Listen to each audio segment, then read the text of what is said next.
For FS firms operating in multiple markets, complying with regulations has always been complicated. And the EY Global Regulatory Outlook for 2026 suggests it's becoming even more challenging. Regulations once had enough overlap and consistency across geographies for firms to create a global compliance framework and then adjust it to meet the requirements of individual jurisdictions. This regulatory approach was already fragmenting, and we are now experiencing increasingly regulatory localization. Now, authorities are setting their own rules much more than they did before, their own compliance systems, and in some cases, even requiring separate infrastructure. For global financial institutions, this goes beyond merely a compliance challenge. It strikes at the core of how they operate, remain resilient, innovate, and grow. And I'm delighted that joining me to unpack what this means for the financial services industry and what leaders need to do next is Chris Woolard, Chair of EY's Global Regulatory Network. Chris, I'm delighted you're here. Great to have you. Thank you for joining. You and the team have just released your Global Regulatory Outlook for 2026. What are the headlines? Thanks, Omar. So look, there's a convergence of forces here that are reshaping the regulatory landscape from the ground up. First of all is geopolitics. We're seeing heightened tensions and a growing emphasis on national sovereignty. That's pushing regulators to prioritise domestic agendas over global coordination. Second is economic pressure. Governments are looking to regulation as a lever for growth, international competitiveness, or at least stability in uncertain times. And what that's leading to is more bespoke, localised rulemaking, especially in areas like digital assets, payments, and AI. And thirdly, technology. The pace of innovation, especially around those things, around AI, around digital assets, is outstripping the ability of global frameworks to keep up. So we're seeing regulators responding in different ways. The issues aren't new. In fact, we've been flagging some of these things for some time, but the intensity really is.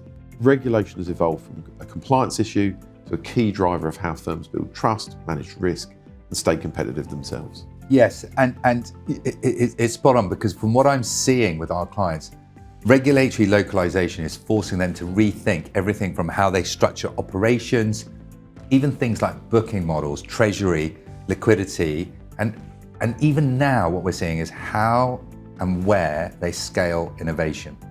And when you look at, Chris, what's happening across the regulatory landscape, where do you think firms are feeling the most challenged? So it's hitting them on multiple fronts. So the first is infrastructure. In some markets, regulators are requiring firms to build local data centres or duplicate systems to meet their sovereignty requirements. That's a huge shift from the traditional global hub and spoke models that many firms have relied on. Second is innovation. Firms are having to tailor or even redesign offerings to meet local regulatory expectations. Again, that's especially true in areas like digital assets or AI, where the rules are diverging fast. The third is governance. In many jurisdictions, regulators are putting much more scrutiny on boards and senior management. They're looking for locally accountable people, and they want to see that accountability being really, really clear, not just for compliance, but also for culture. Fourth, there's a real juxtaposition that whilst governments are focused on growth, most regulators are focused on the uncertainty in the system and still very focused on prudential soundness, exposures, especially to private credit, operational resilience, cyber threat, and third-party risks. In effect, fragmentation and localization have turned compliance into a business transformation issue. That's a big shift, Chris. And clearly, some firms are navigating this shift better than others. What would you say the leading firms are doing, and what are they doing differently? So some firms are just reacting to localization, but others are using it to rethink and to sharpen their edge. The latter firms are embedding regulatory foresight into their strategy and the scenario planning across jurisdictions, so they're really thinking about the future. They're investing in agility, such as modular infrastructure that adapts to local requirements without over-duplicating effort, and they're elevating their governance, with boards taking a much more active role in regulatory strategy and demanding better data and accountability. Fascinating.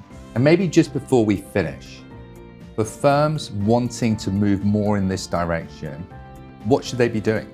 So I think one of the things is to accept that fragmentation and localization are set to be part of the landscape for some time to come. We're not going to turn the political clock back. That's going to impose costs on doing business in multiple jurisdictions. And if you operate internationally, you need to make this a board issue and plan your response. The key is rapidly adjusting to those things you can't change, at least in the short term, and then learning to react in an agile way where you think you can plan for that future. Brilliant. Thank you, Chris. Wonderful advice. So regulatory localization appears to be here to stay. And the firms that respond with agility, with foresight, with strong governance will be the ones that lead. And for further information, please do take a look at EY's Global Regulatory Outlook for 2026.